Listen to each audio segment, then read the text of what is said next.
Right now, on to the point, And we proposed that we would build up to about 6,000 units. where a new development could bring thousands of homes and how community members are responding. Plus, new questions surrounding an inmate's overdose death in Sacramento County. Tonight, a look inside the program where he was treated. More heat on the horizon. How long a heat advisory will remain in effect. And later, why you might notice even higher PG&E bills this next cycle. Good evening. As always, thank you so much for joining us on To The Point. I'm Alex Bell. And the city of Dixon, they are known for their small town feel, but that all could be changing now. A developer is hoping to bring thousands of brand new homes to the area. And ABC 10's Jeannie Nguyen shares with us the plans and how residents are feeling about all this. Alex, residents tell me they're open to the idea, but also cautious. Now, if approved, these new homes will be developed over the course of the next few decades. But the developer tells me they're talking to residents now before getting too deep into the process. Born and raised here. My dad had a dairy outside of Dixon. A lifelong resident, Becky Jacobs is also a small business owner in Dixon and has seen many changes in her city over the course of her life. The traffic is more congested. Everything is so much more busier than it ever used to be. And the busy feeling may be there to stay, as a development company is hoping to add thousands of new homes and develop retail space. We proposed that we would build up to about 6,000 units. That number is a fungible, squishy number, but that's a good target. Calling it Harvest at Dixon and located just south of Dixon High School, the developers plan to space out the development to 300 homes a year over the course of 20 years. On top of housing, parks are in the plans and a way to incorporate the agricultural community. So things like the norms of farmers market, but also urban farms, little community farm and garden opportunities, but also educational opportunities. The idea is intriguing to Jill Orr, owner of Historic Dawson's. It looks like it's going to be a really good project, but again, here we are. Everybody wants to have that small town feeling. We don't want to lose that. As a lifelong resident as well, Orr has seen developers come and go and hopes this time will be different. If you're going to say something, then you make sure that you hold to it, because I've seen too many of them walk away and not keep their promises. So far, there have been 3 community meetings held by the developers to make sure residents stay informed. It's something the developers say is important to them before they even submit the application for the plans to the city. We're not borrowing money. We're not looking for equity money. We don't have a bunch of partners that we have to answer to. Leaving residents and business owners like Jacobs hoping it'll benefit everyone. It'd be nice if we had more affordable housing, because by the time you pay all the extras, that is more than some people's house payments right now. So if they could do it that there's more affordability for everybody, I think it'd be great. The city is waiting for the official application to be submitted. A city spokesperson says that once that happens, the project area will need to be annexed into the city and require an amendment to the city's general plan to change city limits. Alex. Thanks, Jeannie. You may remember that just miles down the road, another project was also being considered called California Forever. The city plan included thousands of housing units, parks, schools, and businesses near Travis Air Force Base. The plan was backed by Silicon Valley billionaires. Solano County voters were set to decide on whether they wanted the new city in November. But back in July, the founder and CEO withdrew that measure. He told us then that the group planned to submit an application for a general planning and zoning amendment, as well as an environmental impact report.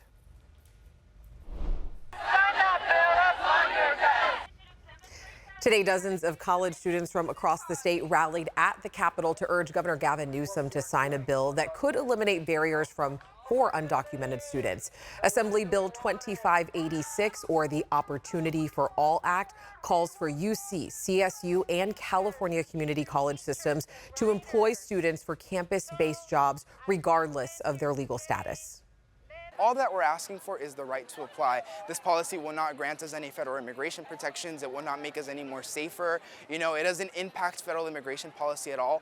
All that it does is that it levels the playing field in California's public university systems, where the state had already committed to a level playing field for every student, regardless of immigration status. Today, we're just asking them to make due on that promise. If signed, California would be the first in the nation to adopt such a policy, which would benefit the state's nearly 87,000 undocumented students enrolled in higher education. As lawmakers convene for a special session to address gas prices and big oil, there is a push to suspend gas taxes. According to caltax.org, California drivers currently pay about 59 cents in taxes per gallon of gas.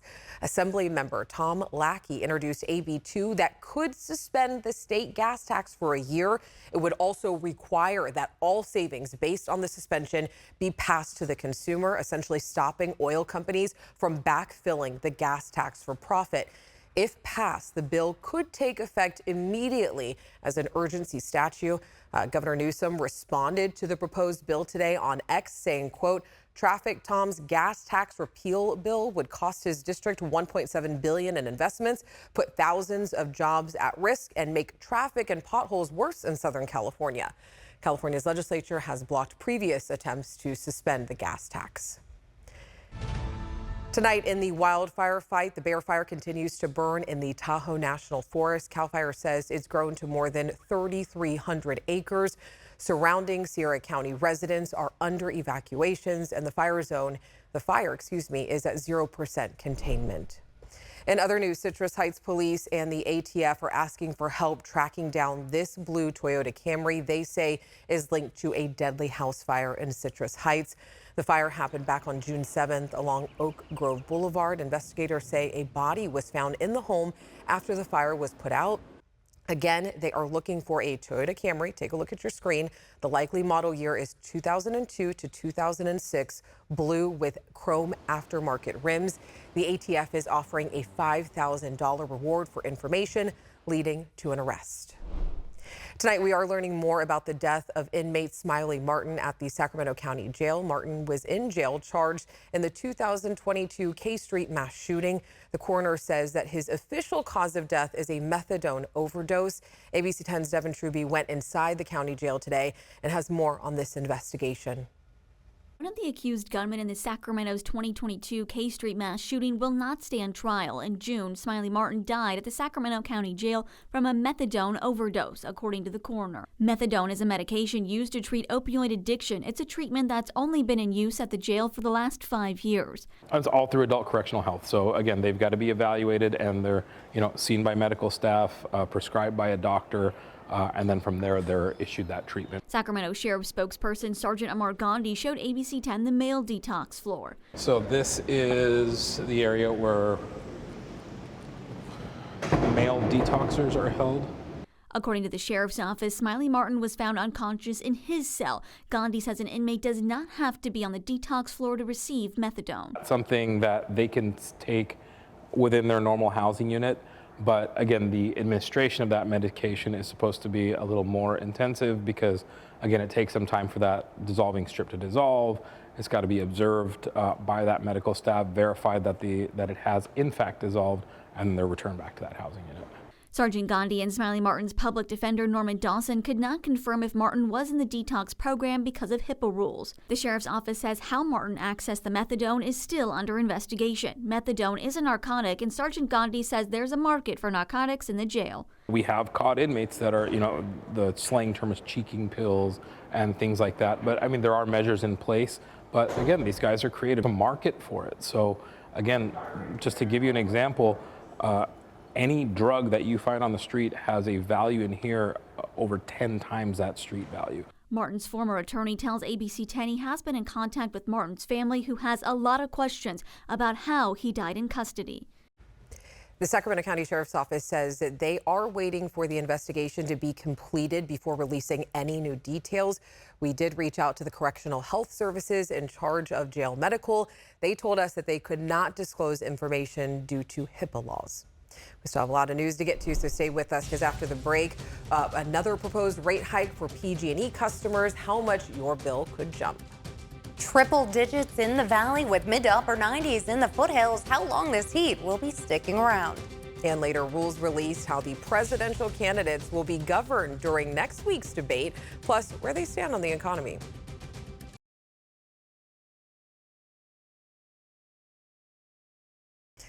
Well, while a lot of people might be enjoying fall pumpkin spice lattes before you pull out your flannel, Carly's got your forecast because we have triple-digit temperatures here in California. They're not cooling down yet. Yeah, maybe sleeveless flannel if you want to get in the spirit still, but we're looking at hot temperatures still today as you felt it, but tomorrow as well. A heat advisory is still in effect until tomorrow night. That's through Friday, 8 p.m., as we'll be dealing with temperatures 100 to 108 degrees.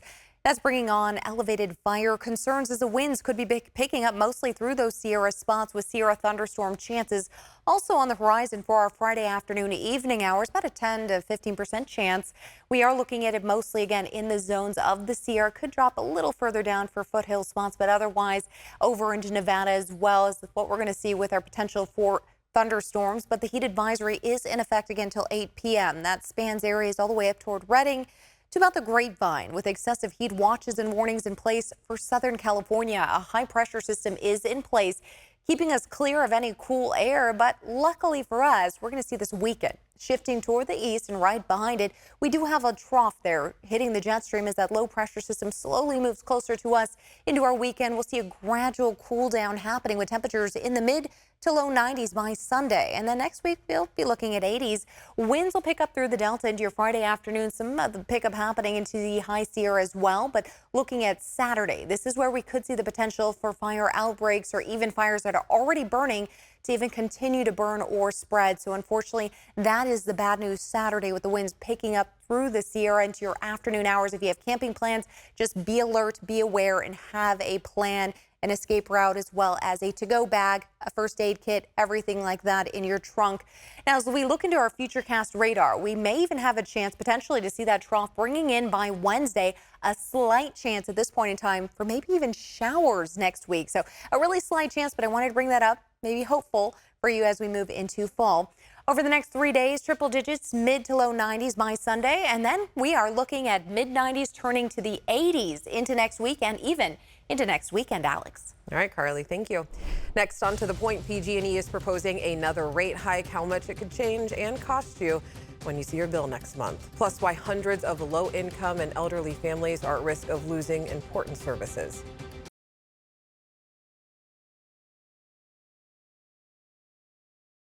Welcome back. Your PG&E bill could jump another $6 per month before the end of the year. California regulators are scheduled to vote next week to allow the utility company to recoup electricity expenses paid during a series of winter storms.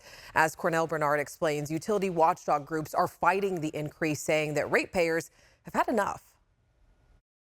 The price of natural gas rose in September, about $5.78 more on an average PG&E bill. The utility says a decrease in demand for gas is the reason. What do we want? Fair rates. For months, utility watchdogs have been calling for fair utility rates. But next week, the California Public Utilities Commission could grant PG&E yet another electricity rate increase, 2.7%, about $6 more on an average monthly bill. There are no limits to how much the Public Utilities Commission can grant in a rate hike. This is why TURN has been fighting for a cap on increases no more than the cost of living adjustment provided by Social Security. TURN, the utility reform network, says PG&E has been granted too many hikes this year alone. We're looking at the fourth rate hike in 2024 alone. And every rate hike is just the tip of the iceberg. And every hike stacks on top of each other. PG&E says the rate increase is needed to recoup electricity expenses paid during winter storms, which brought widespread power outages. According to PG&E data, residential utility rates have increased 54% since 2020, when the utility exited bankruptcy. Anytime there's an increase to the cost of living, we know it will disproportionately impact our communities of color, low-income communities, elderly communities. Aaron Hawkins says Community Action Marin is concerned about another proposed PG&E rate hike. The nonprofit connects individuals and families with services and utility payment assistance. So we'll always be here to support those communities in any way we can and to advocate. PG&E sent this statement. PG&E is working to limit combined gas and electric bill increases to no more than an average of 3% per year through 2026. PG&E has adopted company-wide savings initiatives to reduce operating costs and limit unnecessary expenses. The PUC is scheduled to vote on the increase September 12th. Hundreds of low-income and elderly households in Stanislaus County are at risk of losing out on a critical service. The Food Initiative of Greater Stanislaus says that if they don't raise nearly $20,000 in the next couple of weeks, they may have to pause all services. Those services include offering free produce and clothing at community events and delivering groceries and clothes to more than 1,400 seniors and families in need each month. While the nonprofit is doing good in terms of food donations, they say that they're running out of money to pay staff, and donors are increasingly canceling their donation plans. The insurance bill is coming up. You can't operate if you can't pay those, and right now, obviously, we are very much at risk of not being able to pay our staff and not being able to pay that bill by mid-September, which means we'd have to pause all programs. The nearly 50-year-old prophet has just a few days left to pay that bill in order to stay in operation. They are accepting donations on their website, foodinitiative.org. Now to Georgia, where a 14-year-old boy is behind bars tonight, charged as an adult after law enforcement says that he carried out a mass shooting at his high school. 4 people were killed and 9 others were hurt in the shooting at Appalachia High School on Wednesday. Flags at the school were flown at half-staff today, and a small memorial was created. 3 of the survivors have now been released from the hospital. And ABC News confirms the 14-year-old suspected shooter, Colt Gray, had a brush with law enforcement just last year. We are choosing to show his face because he is being charged as an adult. The local sheriff questioned Gray and his father last year after the FBI received anonymous tips about online threats against a school. He denied making the post. Just hours ago, Colin Gray, Colt's father, was arrested and charged with 4 counts of involuntary manslaughter, 2 counts of second-degree murder, and 8 counts of cruelty to children. There's still no word on a motive in the shooting, but investigators say it does not appear he specifically targeted the victims. Tonight, after hours of legal wrangling, Hunter Biden has agreed to plead guilty to 9 tax-related charges. The decision came just moments before prospective jurors were summoned in a Los Angeles courtroom. The president's son took something called an afford plea, which allows him to avoid a trial while maintaining his innocence. Hunter Biden is charged with 9 federal tax-related charges, including 3 felony charges involving failure to pay $1.4 million to the federal government between 2016 and 2020. Sentencing in the case is scheduled for December. Turning now to the race for the White House. With less than a week until the presidential debate between Vice President Kamala Harris and former President Donald Trump, ABC has released the set of rules that will govern the matchup. And it comes as Trump is on the campaign trail today, outlining his plans for the economy. Former President Trump in New York City promising low taxes, low regulations, and low interest rates. Some might say it's economic nationalism. I call it common sense. I call it America first. The former president proposing a corporate tax cut from 21% to 15% for companies that make their products in the U.S. If you outsource, offshore, or replace American workers, you're not eligible for any of these benefits. Trump says he will create a government efficiency commission led by Elon Musk that will conduct a complete financial and performance audit of the entire federal government. This commission will develop an action plan to totally eliminate fraud and improper payments within 6 months.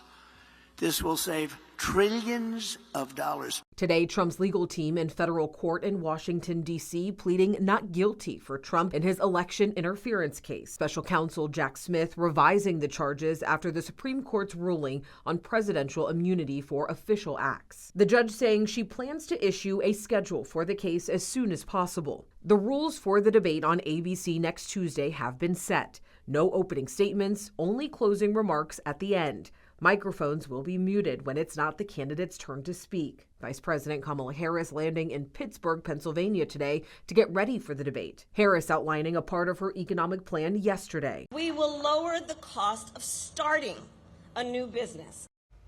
And Harris says that she has a goal of 25 million new small business applications by the end of her first term. She has also proposed raising the capital gains tax rate for those earning more than $1 million per year. And with Election Day just 2 months away, some states will already start early voting in just a couple of days. Stay with us because after the break, a face-to-face encounter where a mountain lion was spotted overnight.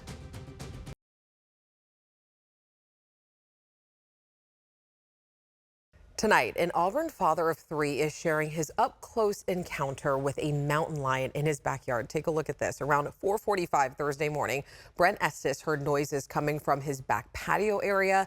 His home sits on a hill on Eagles Nest Road in Auburn. He says he was startled to be met face-to-face with a mountain lion in his backyard. He says it stayed there for about 30 to 40 minutes. The California Department of Wildlife says that you can protect yourself by walking in groups if you're planning to go out at dusk or dawn. And when they are most active, make sure that you're bringing in your pets at night. Please don't forget that. We want everyone to remain safe.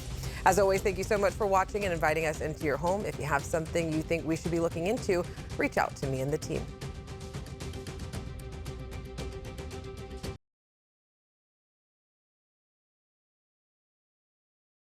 Hey, it's Alex. I just wanted to say thank you so much for watching. The To The Point team and I love hearing from you, and I hope that you'll stay in touch. And don't forget, you can always email me and the team at tothepoint@abc10.com, or you can even send us a text message at 916-321-3310.